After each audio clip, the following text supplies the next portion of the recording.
Well, where we're sitting at is the end project to recognize 4 St. Francis High School graduates who died in Vietnam. And how this all started was about 4 years ago when Dennis Berg was our guest speaker for Veterans Day at the high school. He mentioned about Cowden and Headland. And then last year I got a hold of Dennis and said, Dennis, we need to do something for these 2 soldiers. And we took off with it. And we ended up right where you see where we're at today. The original idea, the vision, I was bought into right out of the gate.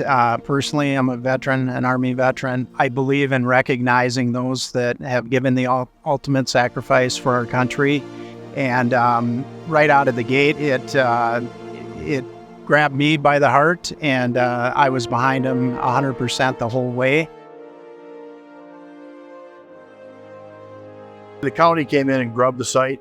We came in, the site was pretty low, and we wanted at least a 1% fall to the driveway to get the water off.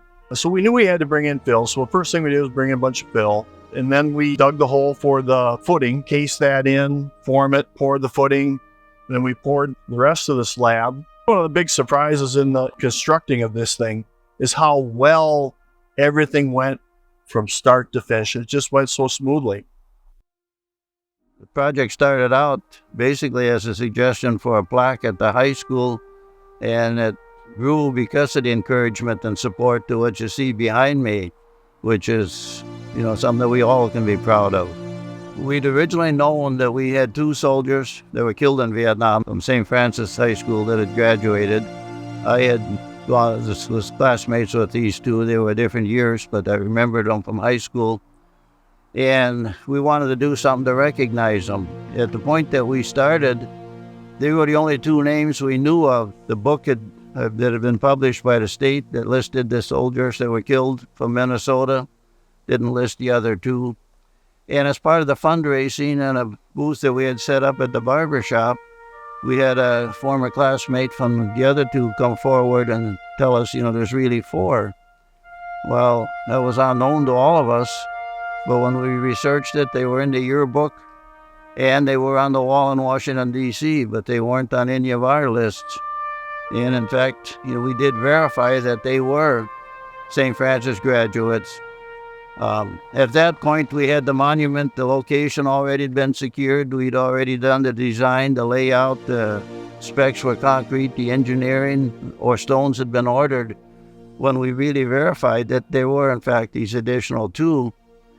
And at the meeting that we had, that we were actually working on the wording for the 2 stones for the individuals we had, it was just like there was an energy in the room for those of us on the committee that we couldn't leave these 2 behind, that we had to, go out and add to the fundraising, which created a problem. The timeline was short to get it done, but we made the decision that day we're going to go with 4 instead of the 2. Because they'd have been lost to history for the state of Minnesota had it not been for this memorial. So, yeah, that was the most gratifying part of it for me. Our silhouettes behind us for the soldiers kneeling was a high school. We had 4 high school students who died in Vietnam. I wanted our safe manufacturing class to do the soldiers for us. And sure enough, a young sophomore student, she planned out the whole project on the computer, transferred that over to the plasma cutter, did all the work on the computer for that, and they went to work and they cut out our 2 soldiers and our helmet, rifle, and boots. My biggest fear was last May was the rain that we had, because we had a date set for the concrete, rain. Get a date set for the concrete, rain. Denny, or to Brad, how much time do we need to let this concrete, be solid before we put the stones on it? Oh, about 7 days. So you plan ahead. We got the time, and it worked out. It all came together for us. The 3 of us had a lot of ideas, and which way do we go with it? How do we do it? And we sat down in the boardroom, had all the papers laid out, the plans, the ideas, mark here and mark there. We all worked together on it. There really was only one question overall, and that was at the very end. And that's these 2 big benches behind us. Do the names go forward or the names go to the outside? And we end up having the names stay on the inside. And like someone said, now you have the circle of names inside the memorial. We had a dedication. I think in the word it was tearful.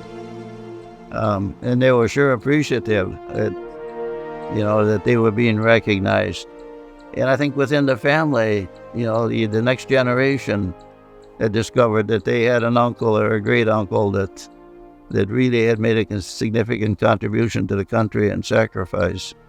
So, yeah, I think for the family is a whole nother chapter of healing, which, for the Vietnam vets in this county, myself included, this is part of our healing. I feel fulfilled. I feel almost like I've been freed. It just made me feel good about my service also, because by them being recognized, I felt that the community isn't doing this just for these four. They're doing it for all of us.